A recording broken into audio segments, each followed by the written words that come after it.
The mother went to Mexico thinking she was about to get her green card, but she got a permanent bar instead and now cannot come back to the United States. She has 2 kids, a 4-year-old and an 8-year-old, and her husband has cancer. But the attorney didn't know she had this permanent bar, so sent her to the interview. The consulate could not help her get in, would not be willing to issue a visa. We were retained, and within 48 hours, she was back in. This is the story about everything that went down. Let's go. Hi everyone, my name is Joseph, and I'm the managing partner here at Tsang and Associates, where we solve legal problems with creative solutions. The legal problem was that she has a permanent bar, no waiver.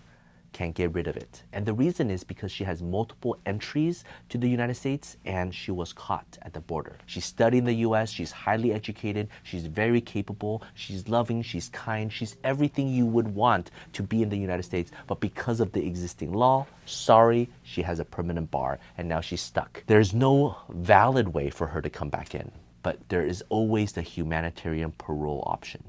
The humanitarian parole idea is very similar to DACA. We'll let you in, but it's on a humanitarian basis. You don't get a valid visa. You don't get a valid permanent resident status. You're about to get a green card. We're not going to let you in as a green card holder. Then, if you have a basis, you can apply for a green card with USCIS. We coordinated everything with a CBP officer. Needless to say, the CBP officer was extremely sympathetic to the situation. 2 kids, a 4 and an 8-year-old. What are they going to do without a mother? They're US citizens. She's a DACA recipient.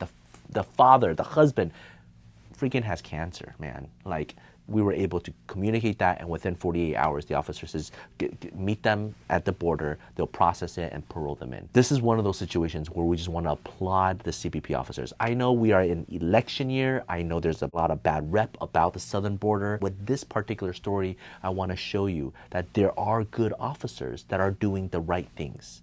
When everybody else failed, when the law failed, when Congress failed by enacting this particular law back decades ago because they didn't foresee the unintended consequence of all their ramifications and actions, this particular officer was able to see this situation and say the right thing to do is to parole them in. It's above my pay grade. No one's going to know, but I'm going to do the right thing. They're not going to get recognition for it. They might even get rebuked for it if it shows up on their record. Somehow it's like, oh, what? Why did you do humanitarian parole, right? But they were able to risk their own career. They were able to put their name on the paper to let this person, this mother in, because they wanted to reunite the family. All right, if you have any questions or you are in a similar situation where somehow you got barred outside of the US, feel free to reach out. Would love to do a consultation and just really strategize the case with you, and I just share my experience. All right? Take care. Bye-bye.